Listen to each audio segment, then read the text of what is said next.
આજે નર્મદા જિલ્લા પંચાયતમાં જિલ્લા સેવા સદન ખાતે જિલ્લા પંચાયતના પ્રમુખ શ્રી અંજનાબેનની અધ્યક્ષતામાં સામાન્ય સભા મળી અને આ સામાન્ય સભામાં 8 જેટલી સમિતિઓના અધ્યક્ષની વરણી કરવામાં આવી છે, જેમાં કારોબારી અધ્યક્ષ, શિક્ષણ અધ્યક્ષ, બાંધકામ સમિતિની તમામ કમિટીઓમાં અધ્યક્ષોની નિમણૂક કરવામાં આવી છે। ત્યારે અમે આમ આદમી પાર્ટીના શીર્ષ નેતૃત્વનો આજના પ્રસંગે આભાર વ્યક્ત કરીએ છીએ અને ખુશીની લાગણી અનુભવીએ છીએ।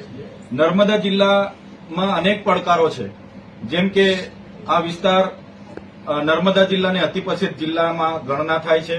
એ જ પ્રકારે આ વિસ્તારમાં સિંચાઈની પાણીની સમસ્યાઓ છે, રોડ રસ્તાઓની સમસ્યાઓ છે, કનેક્ટિવિટીની સમસ્યાઓ છે, રોજગારીની સમસ્યાઓ છે, શાળાઓમાં શિક્ષકો નથી, આંગણવાડી કેન્દ્રના પૂરતા મકાનો નથી।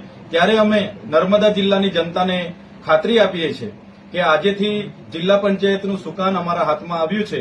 એ જ પ્રકારે 4 તાલુકામાં પણ અમારા પ્રમુખશ્રીઓના હાથમાં સુકાન છે। ત્યારે નર્મદા જિલ્લાના વહીવટી તંત્રને સાથે રાખીને તમામ અધિકારીઓ, પદાધિકારીઓ અને જનતાથી ત્રણેય પાંખ સાથે રહીને નર્મદા જિલ્લાને એક આગવું સ્થાન અપાવવા માટે અમે પ્રયાસ કરીશું। શિક્ષણ હોય, કૃષિ હોય કે રોજગારની બાબત હોય, તમામ બાબતોમાં વધુને વધુ નર્મદા જિલ્લો આગળ વધે એ અમારા પ્રયાસ હશે અને છેવાડાના વ્યક્તિ સુધી પણ જે કંઈ યોજનાઓ આવે છે એ છેવાડાના વ્યક્તિ સુધી પણ પહોંચાડવાનું કામ અમે બધા સૌ સાથે મળીને કરીશું। ઓકે।